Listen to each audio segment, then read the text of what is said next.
Assalamu alaikum beta. This is a chapter which already we have done in O levels, rate of reaction or speed of reaction. और यहाँ पर almost 80% is same as in O levels and 20% enhancement for AS level. तो इससे पहले जो है redox का एक चैप्टर है वो भी ऐसा ही है, उसमें जस्ट 15% 10% जो है इन्हांसमेंट है, यहाँ पर भी ऐसा ही है कुछ। तो इस चैप्टर को भी हम करते हैं, इसमें देखते हैं हमने ओ लेवल्स में क्या क्या किया था और अब जो है हमें आगे क्या क्या करना है। देखें स्पीड ऑफ रिएक्शन जो है, whether the reaction is going fast और स्लो, तो उसको जो है हमने देखना होता है and the factors which effect the speed of reaction. First of all कि रिएक्शन होता क्यों है। तो देखें, अगर मैं किसी पार्टिकल को, किसी बंदे को अगर हल्का सा एक थप्पड़ मारता हूं तो ये एक एक्शन हो जाएगा और उसके बाद वो जो करेगा दैट इज कॉल्ड रिएक्शन। तो जब एक एटम दूसरे एटम के पास पहुंचता है या एक पार्टिकल जो है दूसरे पार्टिकल के पास जाता है, उसके साथ इंटरेक्शन करता है, उसके साथ कोलाइड करता है, तो इस कोलिजन को हम एक्शन कहते हैं। उसके बाद जो सेकंड जो एटम था जिसके साथ कोलिजन हुई है वो कैसा रिएक्शन करता है, इसको हम देख रहे होते हैं कि वो अगर तो ऐसी कोलिजन हुई जिसकी वजह से इफेक्टिव काम हो गया, मतलब रिएक्शन हो गया, उसे हम कहते हैं इफेक्टिव कोलिजन, और अगर नहीं हुआ तो उसे हम कहते हैं इनइफेक्टिव कोलिजन। तो first of all, how a chemical reaction occur, that is due to effective collision. A chemical reaction occur as a result of effective collision between reacting particles. अच्छा, फिर जितनी collisions हो रही होती हैं, out of all collision the chances of effective collisions are very less. तो effective collision की वजह से reaction होता है, वरना नहीं होता। इस बात को समझाने के लिए फॉर एग्जाम्पल हमारे पास H2 है, हाइड्रोजन, और यहाँ से ऑक्सीजन, ये दोनों पार्टिकल्स जो हैं एक दूसरे की तरफ मूव कर रहे हैं रैंडमली और आपस में आके टकरा सकते हैं दो तरीकों से। ऐसा भी हो सकता है कि ये टकराने के बाद जो है ये कोलाइड करें और कोलिजन कुछ ऐसी हो जाए कि ये पार्टिकल जो है यहाँ से टकराने के बाद जो है इस तरफ चला जाए और ये वाला पार्टिकल जो है इस तरफ चला जाए। और ऐसा करने से मतलब ये H2 ही रहे एंड O2 ही रहे, तो हम कहेंगे कि शुरू में हमारे पास H2 था एंड O2 था एंड फाइनली हमारे पास BH2 है एंड O2 है। Although we know कि they have made a collision here, but nothing has happened, कुछ भी नहीं हुआ। इस collision को हम कहते हैं ineffective collision, ineffective collision which do not give any result। ये कोई रिजल्ट नहीं दे रही, ऐसी collisions जो हैं कोई रिजल्ट नहीं देती, इसे हम कहते हैं ineffective collisions। अब अगर ऐसा हो कि यही दो पार्टिकल्स कुछ इस तरीके से टकराएं कि कोई नई चीज बन जाए, और उसे हम कहते हैं फिर इफेक्टिव कोलिजन। मतलब इस वक्त सेकंड टाइम ऐसा हो कि ये पार्टिकल्स आपस में कोलाइड करें सॉरी,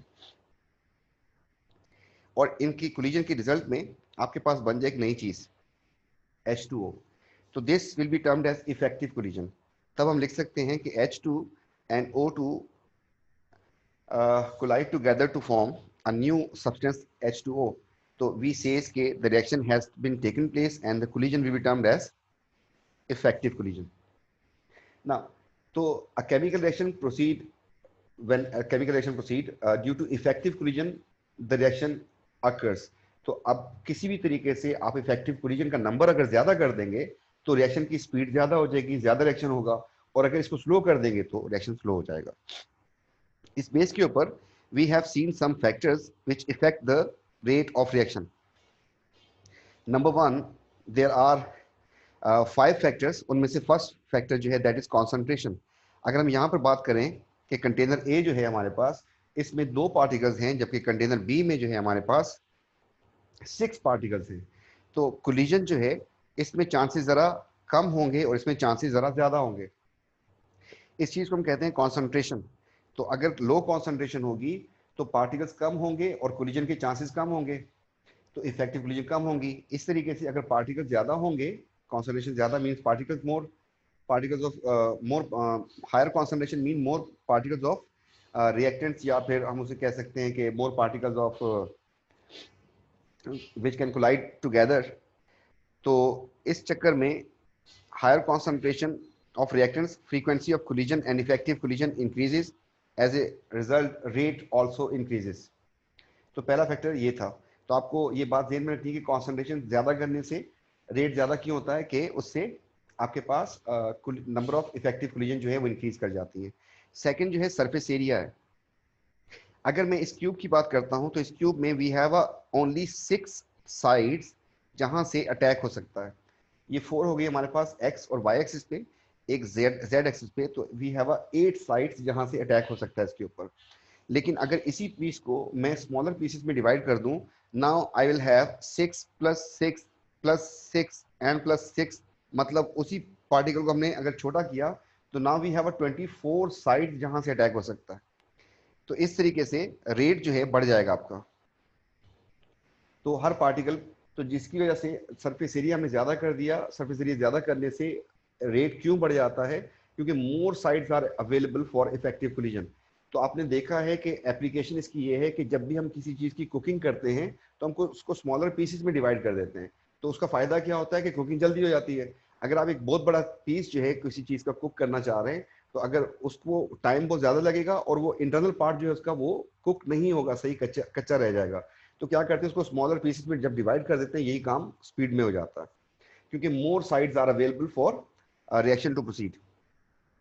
तो अगर हम कॉन्सेंट्रेशन की बात करते हैं कि कॉन्सेंट्रेशन ज्यादा करने से रेट क्यों बढ़ता है, तो इसमें हमारे पास आंसर हो जाएगा higher the concentration of reactants, more the chances of effective collisions, so faster the rate इसका फास्ट हो जाएगा। इस तरीके से सरफेस एरिया की बात करते हैं तो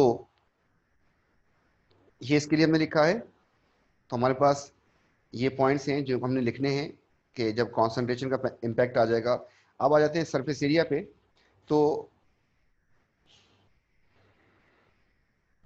by increasing surface area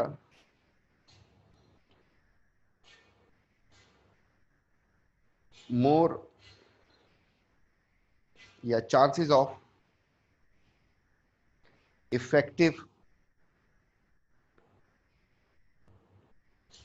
collisions increases, thus rate also increases।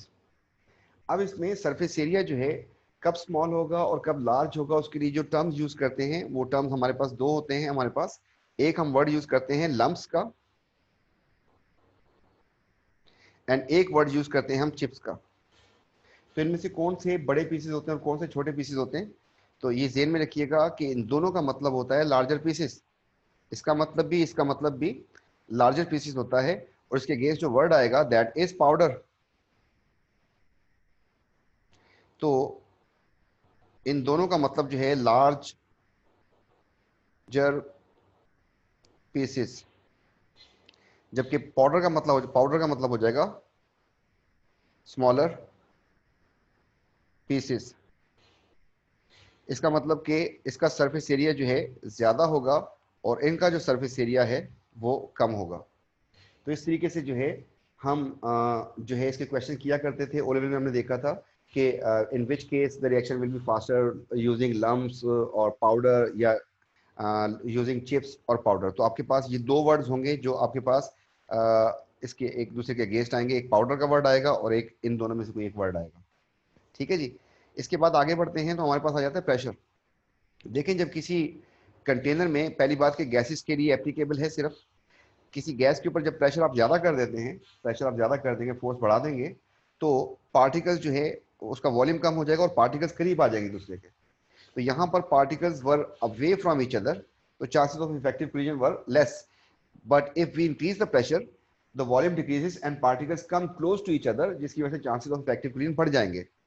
तो इसमें जो हमें बातें लिखनी है वो ये लिखना है कि एडिशनल बात ये हो जाएगी, by increasing pressure volume decreases, ये एडिशनल बात आ जाएगी। Particles become closer to each other, so chances of effective collision and rate increases। तो रेट बढ़ जाएगा उससे, क्योंकि इफेक्टिव कोलिजन ज्यादा हो जाएंगे। इसके बाद जो है हमारे पास एक और फैक्टर जो है, दैट इज टेम्परेचर। आपको पता है कि अगर पार्टिकल्स जो हैं एक गिवन टेम्परेचर पे, आपके पास यहाँ पर एक कंटेनर है और इसमें दो पार्टिकल्स हैं, उनकी स्पीड बड़ी स्लो है, स्लोली मूव कर रहे हैं, तो फिर जो है ये आपस में टकराने के चांसेस भी बहुत कम होंगे। लेकिन अगर आप इनकी स्पीड बढ़ा दें तो बड़ी स्पीड में मूव करेंगे, और बड़ी स्पीड में जब मूव करेंगे तो चांसेस ऑफ इफेक्टिव कोलिजन बढ़ जाएंगे। तो यहाँ पर when we increase the temperature, actually kinetic energy of particles वो बढ़ जाती है। आप ये सोचें कि दो गाड़ियां जो हैं वो आपस में टकराती हैं, उनकी स्पीड अगर स्लो है, स्पीड किस पे डिपेंड कर रही है? टेम्परेचर के ऊपर, दैट इज काइनेटिक एनर्जी। तो अगर उनकी स्पीड स्लो होगी तो उनको कुछ नहीं होगा, कोई नया रिजल्ट नहीं निकलेगा। लेकिन अगर उनकी स्पीड बहुत ज्यादा होगी तो उसकी वजह से रिजल्ट निकलेगा। ठीक है, तो आप किसी पार्टिकल को, किसी भी चीज को अगर आप जो है आयरन की गर्म रॉड जो है वो लगा दें, वो स्पीड में भागेगा, जिसकी वजह से चांसेस उसके जो है इफेक्टिव कोलिजन के जरा ज्यादा हो जाएंगे। तो यहां पर हमें जो लिखना है, that is by increasing temperature kinetic energy of particles increases. तो ये बात आपने लाजमी करनी है जब टेम्परेचर की बात होगी आपके पास। तो टेम्परेचर ज्यादा करने से kinetic energy of particle increase कर जाएगी, जिसकी वजह से मोर फ्रीक्वेंट इफेक्टिव कोलिजन होंगी, जिसकी वजह से रेट बढ़ जाएगा। तो यहां पर more effective collisions leading to faster rate. तो ये हमारे पास फोर्थ फैक्टर हो गया। इसके बाद आ जाते हैं हम कैटलिस्ट के ऊपर। तो कैटलिस्ट जो है आप लोगों ने ओ लेवल्स में पढ़ा था, और कैटलिस्ट के बारे में थोड़ी सी डिटेल है हमारे पास यहाँ पर, तो उसको हमने देखना है अभी, और फिर जो है हम आगे बढ़ेंगे। तो कैटलिस्ट क्या करता है? कैटलिस्ट जो है किसी केमिकल रिएक्शन को स्पीड अप कर देता है, ये बात आप सबको पता है, speed up a chemical reaction. अब जो है बड़ी इंपॉर्टेंट चीज जो है वो ये है कि विदाउट बीइंग यूज्ड अप, मतलब रिएक्शन में यूज, कंज्यूम नहीं होता। अगर आपने 5 ग्राम कैटलिस्ट ऐड किया है तो एट द एंड 5 ग्राम आपको मिल जाएगा। अब यहाँ पर कुछ मिसकॉन्सेप्शंस हैं ऊपर नीचे थोड़ी सी, कि बच्चा ये सोचता है कि हम ये सोचते थे ओ लेवल्स में कि कैटलिस्ट एक्चुअली रिएक्शन में इन्वॉल्व ही नहीं होता, वो सुकून से बैठा होता है और जाता है और जो है वो रिएक्शन करवा देता है। तो कैसे रिएक्शन करवा देता है? यहाँ पर दो क्वेश्चन है हमारे पास कि does catalyst involve in reaction,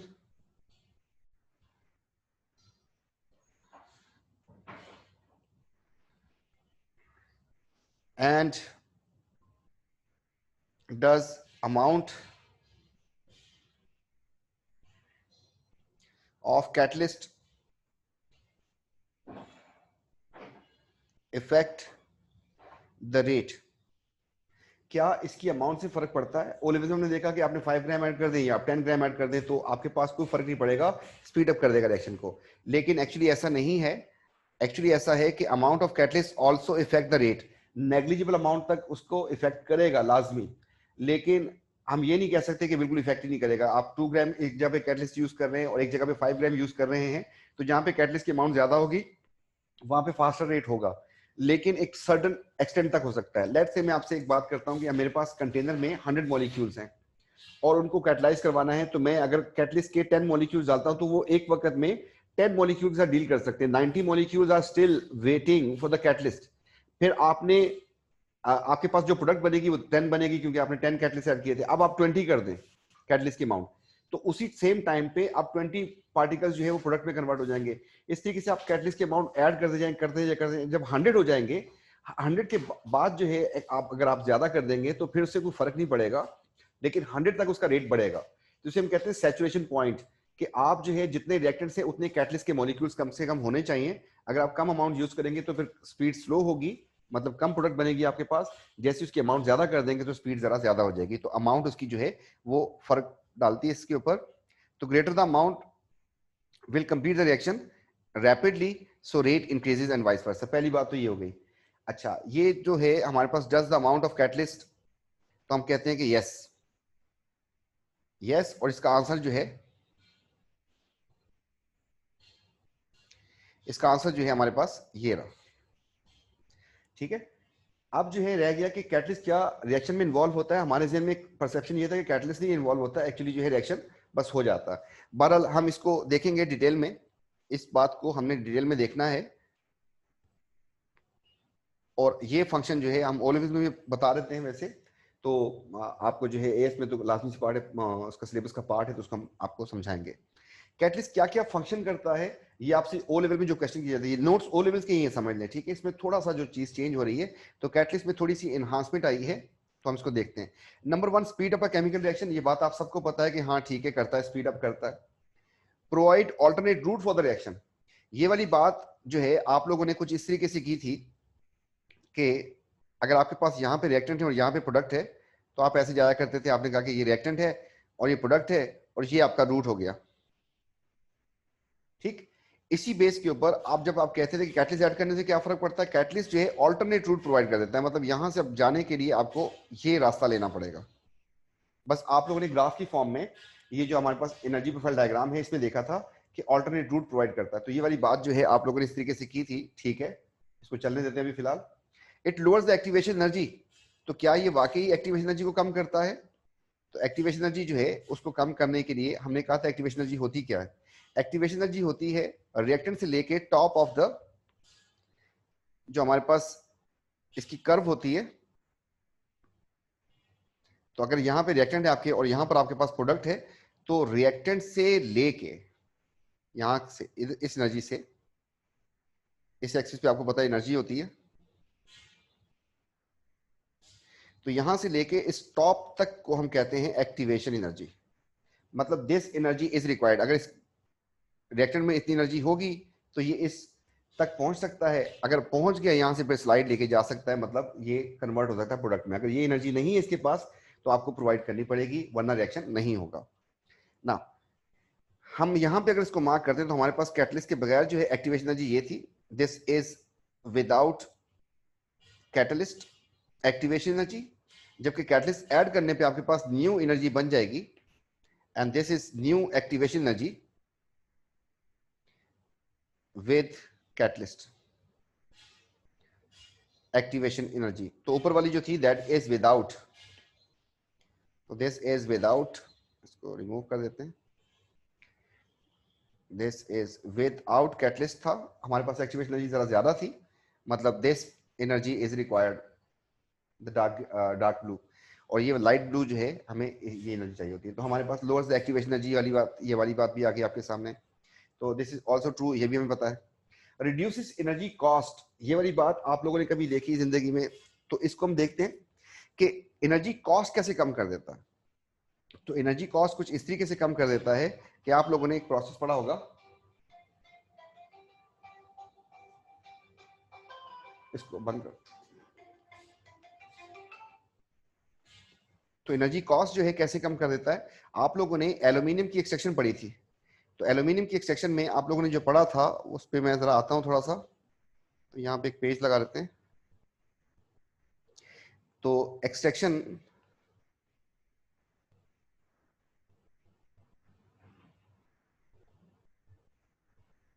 of aluminium, इसमें आप लोगों ने एक चीज पढ़ी थी कि आप लोगों को करना होता था electrolysis of molten bauxite. Bauxite जो था आपके पास Al2O3, इसका मेल्टिंग पॉइंट जो था दैट वाज 2100 डिग्री सेल्सियस। तो आपको इसके लिए फ्यूल चाहिए था। अब आपने क्या किया, इसमें क्रायोलाइट ऐड कर दिया था। तो आपने इसमें ऐड कर दिया क्रायोलाइट। क्रायोलाइट जो है उसने इसका मेल्टिंग पॉइंट जो है रिड्यूस करके कर दिया था 1000 डिग्री सेल्सियस तक। अब आप सोचें कि आपको फ्यूल किसके लिए ज्यादा चाहिए। इसके लिए आपको मोर फ्यूल चाहिए। मोर फ्यूल, तो आपकी कॉस्ट जो है वो ज्यादा होगी। इस तरीके से अगर हम इसकी बात करते हैं तो आपको ये टेम्परेचर चेस करने के लिए यू नीड लेस फ्यूल। तो लेस फ्यूल अगर चाहिए होगा आपको, तो आपकी कॉस्ट जो है वो डिक्रीज कर जाएगी। तो आपका कैटलिस्ट जो होता है, catalyst has reduce your cost. आपकी जो कॉस्ट उसके ऊपर आ रही थी, या एनर्जी कॉस्ट जो कह सकते हैं उसको, उसको रिड्यूस कर देता है। तो ये वाली बात भी हमें इससे पहले पता थी, हमने ये सारी बातें कर ली। अब जो है इस ऑल्टरनेट रूट में जो रिएक्शन करवाता है, इस बात को हमने थोड़ा सा डिटेल में देखना है कि कैसे करवाता है। नंबर 1 हमने लिखा है provide alternate route for the reaction. तो एक तो इसके लिए हमने ये एनर्जी प्रोफाइल डायग्राम से देखा। अब हम देखते हैं कैटलिस्ट एक्चुअली काम कैसे करता है। बेटा कैटलिस्ट जो है कुछ इस तरीके से काम करता है कि मेरे पास एक रिएक्शन है, मोड ऑफ कैटालाइसिस, कि किस तरीके से कैटलिस्ट काम करता है। हमारे पास एक रिएक्शन है कि sulphur dioxide react with the oxygen to produce sulfur trioxide। इसको आप लोगों ने कॉन्टैक्ट प्रोसेस में पढ़ा था और ये रिएक्शन रिवर्सिबल था। इसको वेनेडियम पेंटाऑक्साइड जो है वो कैटलाइज करवाता था। यहां पर हमारे पास एक और कैटलिस्ट है जिसको कैटलाइज करवाता है, और उसका नाम है नाइट्रोजन डाइऑक्साइड। अब ऑल्टरनेट में क्या, अपेरेंटली इट लुक्स के sulphur dioxide actually react with oxygen to produce sulphur trioxide. Actually ऐसा है नहीं। जब इसका मैकेनिज्म चेक करते हैं डिटेल में, तो पता चला कि रिएक्शन स्टेप्स में होता है। कैसे, फर्स्ट स्टेप और सेकंड स्टेप। एक्चुअली कैटलिस्ट अगर चाहिए इसके लिए स्पीड अप करने के लिए, मींस कि ये जो आपस में इनकी कोलिजन होती है, उनके चांसेस आर वेरी रेयर कि इफेक्टिव कोलिजन हो जाए और ये रिएक्शन नहीं होता। मतलब 10% 20% कन्वर्जन होता होगा। अब कैटलिस्ट ये काम कैसे करवा देता है, कैटलिस्ट कुछ काम ऐसे करवाता है कि कैटलिस्ट की ये पहचान होती है कि वो किसी रिएक्शन के पहले स्टेप में यूज होता है एंड लास्ट स्टेप में प्रोड्यूस भी होता है। ये कैटलिस्ट की पहचान है जो आपके पास ऊपर टॉप पे लिखी हुई है एरो के ऊपर। अब ये आपस में रिएक्शन नहीं कर रहे होते, बल्कि होता ये एक रिएक्शन के सल्फर डाइऑक्साइड जो है इसको इस कन्वर्जन के लिए सल्फर ट्राइऑक्साइड में कन्वर्जन के लिए इट नीड्स 1 ऑक्सीजन, और ये ऑक्सीजन इससे नहीं लेना चाहता। इन दोनों की आपस में समझ लें कि लड़ाई है और ये आपस में एक दूसरे को नहीं आपस में रिएक्शन करना चाहते। तो इसको कन्वर्ट होना है इस फॉर्म में। तो NO2 जो है इसके पास भी ऑक्सीजन है, 2 ऑक्सीजन इसके पास। तो ये अपना एक ऑक्सीजन उठा के इसको दे दे, ये एक ऑक्सीजन उठा के इसको दे दे अपना, मतलब मैं ऐसे लिख देता हूं। तो ये बन जाएगा SO3। तो ये बन जाएगा SO3 बन जाएगा। तो जो चीज बनना था उसको वो तो बन गया। अब ऐसा करने से हुआ ये कि आपके पास जो NO2 था ये खुद जो है इसका एक ऑक्सीजन कम हो जाएगा, ये बन जाएगा NO। अब ये जो NO बना है, जो कैटलिस्ट था वो केमिकली चेंज हो गया। गौर से देखें, ये रिएक्शन में पार्टिसिपेट भी कर रहा है NO2 और केमिकली चेंज भी हो गया। यहां पर इसकी ऑक्सीडेशन स्टेट जो है वो +4 है, और यहां पर ऑक्सीडेशन लूज कर दी तो ये रिड्यूस हो गया। तो ऑक्सीडाइज से रिड्यूस फॉर्म में चला गया, केमिकली चेंज भी हो रहा है, इन्वॉल्व भी हो रहा है। अब क्या करेगा ये इसकी कोई ऑक्सीजन से लड़ाई नहीं है, ये इसे रिएक्शन करेगा और वापस बन जाएगा NO2। अगर इन दोनों रिएक्शंस को मैं ऐड कर दूं, दोनों रिएक्शंस को मैं ऐड कर दूं, तो हमारे पास ऊपर वाली रिएक्शन बन जाएगी। मतलब यहां से ये कैंसिल हो जाएगा इसके साथ, और सिमिलरली ये कैंसिल हो जाएगा इसके साथ। तो आपके पास जो चीजें यहां पर हैं वो यहां आ जाएंगी, और जो चीज यहां पर है वो यहां पर आ जाएगी। ऐसा करने से आपके पास जो ओवरऑल इक्वेशन बन जाएगी वो ये बन जाएगी कि SO2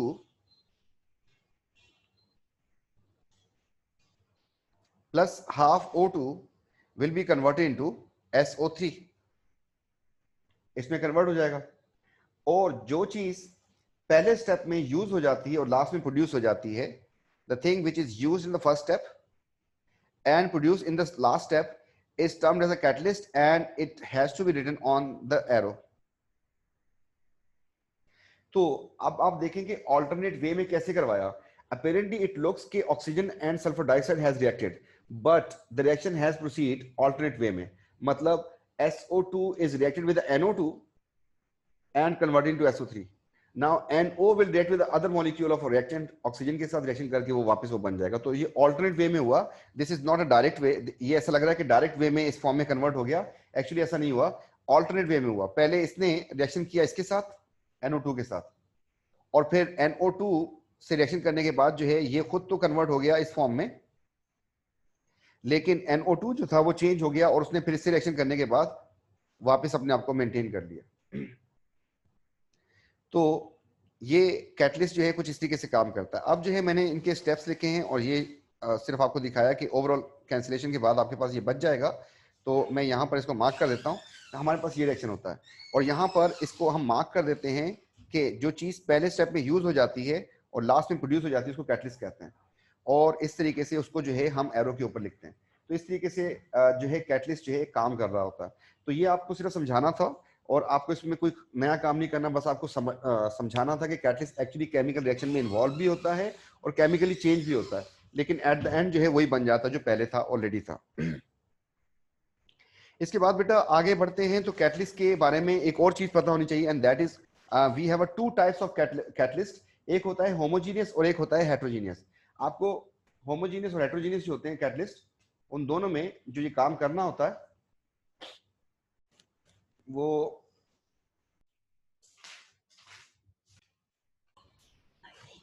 तो बेटा इसमें आप लोगों को दो टाइप्स है हमारे पास इसकी कैटलिस्ट की, और उसमें जो है just you don't need to memorise something, बस आपको जो है पहचानना होगा कि ये किस टाइप का कैटलिस्ट है।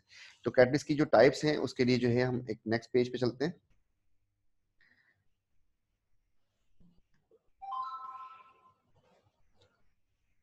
तो टाइप्स ऑफ कैटलिस्ट, कैटलिस्ट की दो टाइप्स होती हैं। नंबर वन जिसको हम कहते हैं होमोजीनियस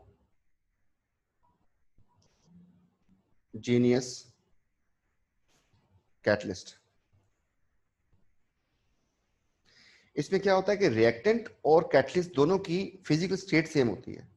जैसे मैं पहले एग्जांपल लिख रहा हूं कि SO2 and half O2 and arrow बना दिए यहां पर और लिख दिया SO3। तो आपको पता है कि ये गैस है और ये भी गैस है, और अगर आपका कैटलिस्ट भी गैस हुआ तो इसे हम कहते हैं होमोजेनियस कैटलिस्ट। आपके पास इसकी फिजिकल स्टेट और रिएक्टेंट्स की फिजिकल स्टेट सेम है, तो इसे हम कहते हैं homogeneous catalyst. Now we can define it if physical states of reactants and catalyst are same, तो उसे हम कहते हैं होमोजेनियस कैटलिस्ट। एक और एग्जांपल दिखाते हैं आपको। ओजोन जो है उसका फार्मूला होता है O3, और ये गैस होती है और ये कन्वर्ट हो जाती है डिकम्पोज होके O2 में। इसको अगर बैलेंस कर दें हम लोग तो इसको 2 से मल्टीप्लाई कर देंगे, इसको 3 से मल्टीप्लाई कर देंगे, ये बैलेंस हो गया। और इसको जो कैटलाइज करवाता है दैट इज यू नो के CFCs, क्लोरोफ्लोरोकार्बन्स। क्लोरोफ्लोरोकार्बन जो होते हैं ये भी गैस होते हैं और आपका रिएक्टेंट भी गैस है, तो इस बेस पे हम इसको कहते हैं होमोजेनियस कैटलिस्ट। तो आपको करना क्या होगा, कोई रिएक्शन बना के दिया होगा जिसमें आपको पहचानना होता है। इसके बाद हम आते हैं सेकंड टाइप के ऊपर। The second type is known as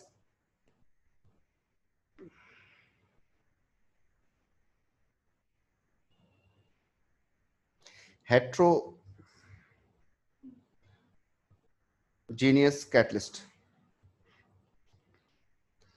heterogeneous catalyst जो होता है, इसमें भी पहले हम एग्जाम्पल लिखते हैं, उसके बाद जो है हम एक्सप्लेन करते हैं, इसको डिफाइन करते हैं। तो एग्जाम्पल जो है इसकी, ये एग्जाम्पल नंबर 1 थी हमारे पास, ये एग्जाम्पल नंबर 2 थी हमारे पास। इस तरीके से एक एग्जाम्पल हम यहाँ पे लिख रहे हैं कि आप लोगों ने पढ़ा था Haber process, nitrogen hydrogen and reversible का साइन था, and that was converted into ammonia. तो it's a gas, it is a gas. इसमें आपका जो कैटलिस्ट था वो आयरन था या आयरन ऑक्साइड था। तो आयरन जो है एक मेटल है, सॉलिड फॉर्म में होती है, और आयरन ऑक्साइड जो है वो भी जो है हमारे पास सॉलिड फॉर्म में होता है, क्योंकि आयनिक कंपाउंड है। तो अब जो है हमारे पास फिजिकल स्टेट जो है हमारे पास डिफरेंट हो रही है। अगर फिजिकल स्टेट जो है कैटलिस्ट की और रिएक्टेंट की डिफरेंट हो, उसे हम कहते हैं हेट्रोजीनियस कैटलिस्ट। तो if physical states of reactants and catalyst are different, तो इसे हम कहते हैं हेट्रोजीनियस कैटलिस्ट। तो ये हमारे पास इसमें एक दो और एग्जांपल देख लेते हैं। हमारे पास जितनी भी हमने ओ लेवल्स में पढ़ी थी वो सारी की सारी एग्जांपल्स जो है हमारे पास हेट्रोजीनियस की थी। एक हमने पढ़ी थी सल्फर डाइऑक्साइड एंड ऑक्सीजन, ये भी रिवर्सिबल रिएक्शन था और इसमें बन जाता था SO3। You know very well कि it's a gas, it's a gas.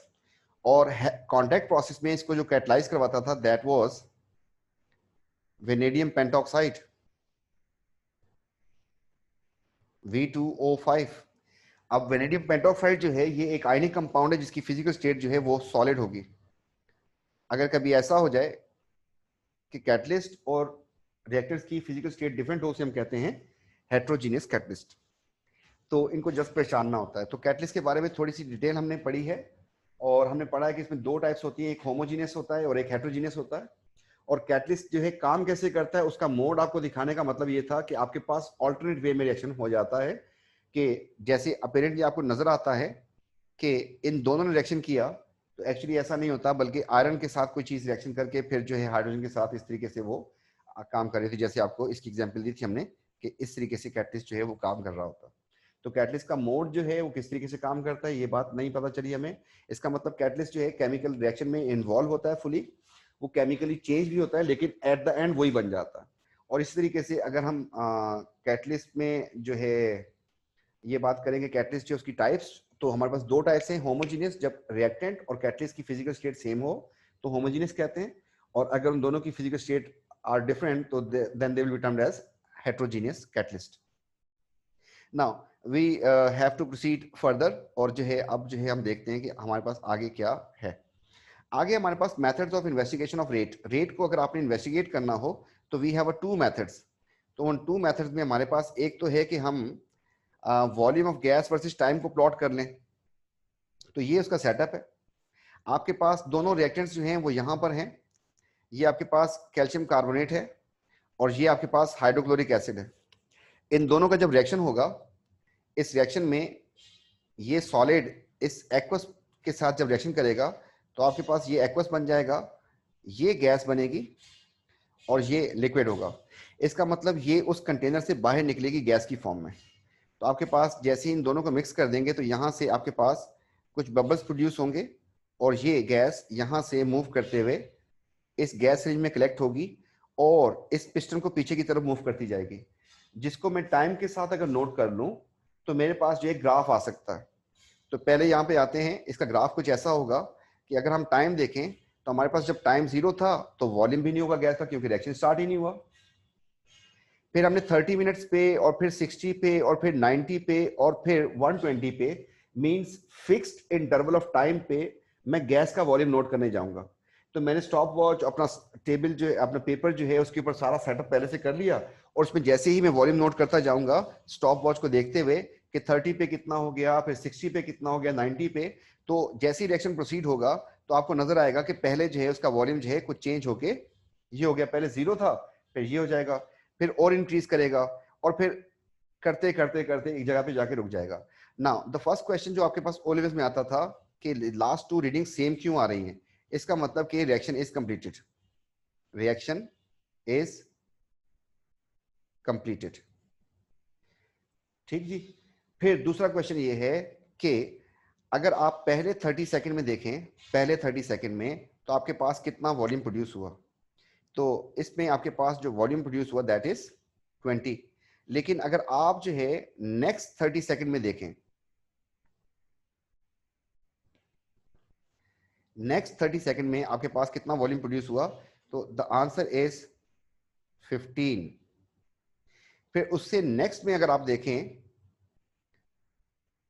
अगले वाले में, तो आपके पास जो वॉल्यूम प्रोड्यूस हो रहा है दैट इज 6। तो ऐसा क्यों हो कि पहले 20 हो रहा है, फिर 15 हो रहा है, और फिर 6 हो रहा है, और फिर आगे 0 हो रहा है। तो शुरू में ज्यादा वॉल्यूम क्यों बना, और with the passage of time जो है वॉल्यूम कम क्यों होता जा रहा है? उसकी वजह यह है कि रिएक्शन की स्पीड जो है वो स्लो होती जा रही है। तो जब रिएक्शन स्टार्ट में उस वक्त रिएक्टेंट के पार्टिकल्स की अमाउंट बहुत ज्यादा होती है, तो इफेक्टिव कोलिजन भी ज्यादा होंगी और रेट ज्यादा होगा। फिर ग्रेजुअली जो है रिएक्टेंट्स जो हैं वो प्रोडक्ट में कन्वर्ट हो जाएंगे, और उस वक्त जो है फिर आपके पास ग्रेजुअली जो है उनकी अमाउंट कम होती जाएगी, जिसको मैं मतलब यहां पर अगर एलोबरेट करने की कोशिश करूं, तो ये कंटेनर था मेरे पास। इस कंटेनर में जो है हमने लेट्स से यहाँ पे एक मार्बल का पीस रख दिया, और यहां पर हमने रख दिए एसिड्स। तो शुरू में आपके पास एसिड रिएक्शन किया ही नहीं था, तो उसके पार्टिकल्स ज्यादा थे, let's say they are 6 particles. तो जैसे ही रिएक्शन होगा, उस रिएक्शन के बाद जो है इसमें से कुछ पार्टिकल्स कट जाएंगे, मतलब this particle and this particle after the reaction, अब पहले 20 सेकंड में ये पार्टिकल्स खत्म हो गए। तो पहले 6 पार्टिकल्स इफेक्टिव क्लीन कर रहे थे, और अब सेकंड इंटरवल ऑफ टाइम में आपके पास ये पार्टिकल जब कम हो जाएंगे, तो आपके पास just you have a 4 particles which can collide, तो इफेक्टिव कोलिजन कम हो गई है। फिर आपके पास ग्रेजुअली जो है और पार्टिकल्स कम होते जाएंगे टाइम के साथ, तो इफेक्टिव कोलिजन जो है उनके चांसेस आपके पास कम होते जाएंगे, जिसकी वजह से रेट आपका स्लो होता जा रहा है। तो रेट जो है किसी भी वक्त किस वक्त ज्यादा होता है, शुरू में स्टार्ट में ज्यादा होता है। और इस बात को जो है हमने यहाँ पर कुछ लिखा होगा, तो आपको दिखा देते हैं। ये पूरा जो है आपको नोट्स में मिल जाएगा कि किसी भी रिएक्शन की जो स्पीड होती है, ये ओ लेवल में बताया जाता था आपको, ये ओ लेवल ही है सारा तकरीबन अभी। At the start reaction is fastest, उसकी वजह क्या है, because the concentration of reacting particle is maximum. तो रिएक्टिंग पार्टिकल्स की जब कॉन्सेंट्रेशन मैक्सिमम होगी, इफेक्टिव कोलिजन ज्यादा होंगी।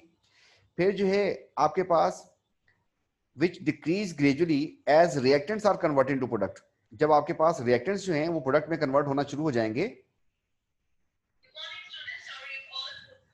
तो उस वक्त जो है रेट भी कम होना शुरू हो जाएगा। And after some time no reactant remain, जब रिएक्टेंट बचेगा ही नहीं, तो आपके पास रेट जो है उसका 0 हो जाएगा। तो किसी भी टाइम पे हम रेट निकाल सकते हैं। तो हमारे पास इसकी जो कर्व बनेगी, इसका जो ग्राफ बनेगा वो कुछ ऐसा होगा कि अगर हम इस डेटा को देखें, तो हमारे पास, मैं अगर यहाँ पर अलग से इसको यहाँ पे मार्क करूं, यहाँ पे मैं लिखूं वॉल्यूम ऑफ कार्बन डाइऑक्साइड, और यहाँ पे लिख दूं टाइम, तो पहले 30, फिर 60, फिर 90, और फिर 120। तो इस वक्त हुआ ये कि यहाँ पर वॉल्यूम है, तो पहले जो मेरे पास, यहाँ पे मैं कर देता हूँ 10, फिर 20, फिर 30, फिर 40, और फिर 40, 50 कर देता हूँ। तो हमारे पास ऐसा कुछ ग्रेड बनेगा। तो इसमें जो हमारे पास पहले जो है इसमें 20 बन गया, उसके बाद जो है फिर दूसरा पॉइंट हमारा यहाँ आएगा, तीसरा पॉइंट हमारा यहाँ आएगा, और चौथा पॉइंट भी यहीं पे आएगा। तो इस तरीके से हमारे पास जो कर्व बनेगी कुछ ऐसी बन जाएगी। तो हमारे पास कभी भी प्रोडक्ट को जब प्लॉट करेंगे, तो हमारे पास ग्राफ ऐसा आएगा। पहली बात हमने इसमें क्या किया है, volume of gas versus time को प्लॉट किया है टाइम के साथ, क्योंकि रेट में टाइम तो लाजमी सी बात है, आपको पता है कि की फैक्टर है कि अगर टाइम होगा तो रेट की बात चल सकती है, वरना नहीं। सेकंड जो मेथड है हमारे पास, that is decrease in mass versus time. तो इसमें अगर हम इसको देखते हैं, तो हमारे पास ये सेटअप होता था, और इस सेटअप में हमारे पास जो मामला बनेगा दैट इज कि हमने रिएक्शन करवाया है जिंक का हाइड्रोक्लोरिक एसिड से। अब जिंक का मास जो है हमने यहाँ पे लिखा जिंक और फिर लिखा 2HCl और फिर जो है हमारे पास आ गया यहाँ पर ZnCl2 एंड H2। अगर इनके स्टेट सिंबल लगाऊं तो सॉलिड है और ये एक्वस है, जबकि ये भी एक्वस है और ये गैस है। इसका मतलब ये यहां से निकल जाएगी। यहां पर आते हैं हम, जिंक का जो मास है दैट इज 65, एक HCl का मास जो होता है दैट इज 36.5, तो दो का हो जाएगा 73। तो शुरू में आपका मास हो गया 8, यहां से हो गया और 138 मास हो गया आपके पास, दोनों को मास जो है मिला के शुरू में आपके पास इतना था। फिर होगा क्या कि आपके पास ये चीज बच जाएगी, मतलब जिंक और ये जो आपके पास बच गया, तो आपके पास हो गया 65 प्लस 71, तो इन दोनों को अगर मिला दें तो हमारे पास बच जाएगा 136। और ये 2 ग्राम थे ये लॉस्ट हो जाएंगे in the form of gas, यहां से गैस बन के निकलती जाएगी और आपका मास जो है वो टाइम के साथ डिक्रीज हो जाएगा, मतलब 138 से 136 रह जाएगा। इस केस में पहली बात हमारा ग्राफ जो है वो कुछ ऐसा होगा कि यहाँ पे अगर मैं टाइम लिखूं और यहाँ पर लिखूं मास टोटल, तो शुरू में मास आपका ज्यादा होगा और फिर जो है वो कम होते होते होते होते एक जगह पे जाके रुक जाएगा, तो आपके पास ग्राफ कुछ ऐसा आएगा। इस केस में हमने यहाँ पे लगाई कॉटन वूल। कॉटन वूल का फंक्शन क्या है कि जब एसिड किसी चीज से रिएक्शन करते हैं तो फिजिंग होती है, वो क्या कहते हैं कार्बोनेट से या उससे, तो फिजिंग होती है, बबल्स बनते हैं और बबल्स के साथ कुछ वाटर वेपर्स भी जा रहे हैं। मतलब अगर आप पेप्सी कोल्ड पेप्सी जो निकालें और ग्लास कांच के ग्लास में ऐड कर देंगे, फुल कर दें उसको, तो आपको नजर आएगा कि उसमें बबल्स के साथ साथ कुछ वाटर वेपर्स भी उड़ रहे होते हैं। तो अगर इसमें से वाटर निकल गया तो फिर जो है आपका एक्सपेरिमेंट खराब हो जाएगा। हम चाह रहे हैं सिर्फ इसमें से गैस एस्केप करे। तो कॉटन वूल क्या करती है, it prevent escape of water vapors। तो वाटर वेपर्स का जो स्केप है उसको रोक रही होती है कॉटन वूल। ठीक, अच्छा। इस केस में जो हमारे पास इस तरीके का टेबल आएगा जिसमें जब टाइम 0 था मास आपके पास मैक्सिमम है, और फिर टाइम आपने फिक्स इंटरवल पे सब कुछ नोट किया तो आपको पता चला आपका मास कम हुआ, फिर और कम हुआ और फिर आखिर में यहाँ पे आके रुक गया। इसका मतलब अगेन आपसे अगर पूछा जाए कि लास्ट 2 रीडिंग क्या इंडिकेट कर रही है, इसका मतलब ये है कि रिएक्शन जो है दैट इज कंप्लीटेड। फिर आप वही चीज नोट करें कि पहले इंटरवल ऑफ टाइम में शुरू में स्टार्ट में आपके पास जो चेंज आया that is big and it is of 9, लेकिन सेकंड इंटरवल ऑफ टाइम पे जो आपके पास चेंज आ रहा है दैट इज स्मॉल, और अब जो है आपके पास ये चेंज हो गया है जस्ट 4 का। उसके बाद अगर आप आगे और जाते हैं तो आपका जो चेंज है और कम हो जाएगा एंड दैट इज ऑफ 3। तो इस तरीके से आपके पास शुरू में रेट ज्यादा था, फिर कम होता जा रहा है एंड एट द एंड जो है आपके पास 0 हो गया, रेट 0 हो जाएगा। किसी ग्राफ, इसका ग्राफ ऐसा आएगा। आपके पास ग्राफ में रिएक्शन कब एंड होता है, तो हमारे पास 2 तरीके के ग्राफ आते हैं इसमें। एक ग्राफ हमारे पास ये वाला होता है और एक, याद रखिएगा जब भी मैं रिएक्टेंट की अमाउंट को प्लॉट करूंगा टाइम के साथ, तो रिएक्टेंट की अमाउंट हमेशा डिक्रीज करेगी, मतलब शुरू में अगर यहां थी तो फिर ऐसी हो जाएगी। और अगर मैं प्रोडक्ट को प्लॉट करूंगा तो प्रोडक्ट जो है टाइम के साथ शुरू में नहीं होती और फिर मैक्सिमम हो जाती है। तो आपके पास बाकी पॉइंट्स कुछ इस तरीके से आएंगे कि ये स्ट्रेट लाइन नहीं होती, कभी भी ऐसी लाइन नहीं हो सकती या ऐसी लाइन नहीं हो सकती, बल्कि ये हमेशा कर्व होती है। इसलिए आपके पास कुछ पॉइंट्स ऐसे आएंगे इसमें, एक पॉइंट यहां पर, एक पॉइंट यहां पर, एक पॉइंट यहां पर। तो आपके पास कुछ या तो ऐसी लाइन आएगी या फिर ऐसी लाइन आएगी। अब वो कहते हैं रिएक्शन कहां पे कंप्लीट हुआ, इस कर्व को देख के बताएं। तो इस कर्व को अगर देख के बताना हो कि रिएक्शन कहां पे कंप्लीट हो रहा है, तो आप जो है इसका जो पार्ट हॉरिजॉन्टल हो जाता है, इससे आपको पता चलेगा कि रिएक्शन जो है कंप्लीट हो गया। सिमिलरली यहां से हम इसको लाइन को खींचते हैं तो यहाँ पे, तो आपका जो रिएक्शन कंप्लीट हुआ है वो इस जगह पे आपका रिएक्शन कंप्लीट हो गया, इस टाइम पे आपका रिएक्शन कंप्लीट हो गया, क्योंकि यहां से ये पार्ट जो है इसका हॉरिजॉन्टल हो गया। सिमिलरली यहां से अगर बात करते हैं तो यहाँ पे आपका रिएक्शन कंप्लीट हो गया है, दिस पार्ट इज हॉरिजॉन्टल। तो आपको यहां से पता चलेगा कि रिएक्शन जो है वो कंप्लीट हो गया है, तो it is completion and this also indicate completion. तो आपके पास दो तरीके के ग्राफ आते हैं और हमारे पास जो है दो मेथड्स हैं इन्वेस्टिगेट करने के लिए। या तो आप volume of gas versus time को कर लें plot, volume of gas versus time को, और सेकंड जो है आपके पास वो है decrease in mass versus time, इसको प्लॉट कर लें। तो आपके पास ये सारा मामला जो है आपको क्लियर हो जाएगा। इस तरीके से ये काम चल रहा होता है। तो इंशाल्लाह फिर इसको नेक्स्ट क्लास में जो है हम कंटिन्यू करेंगे। तो अब इसको यहीं पे रोक रहे हैं। थैंक यू, टेक केयर, अल्लाह हाफिज।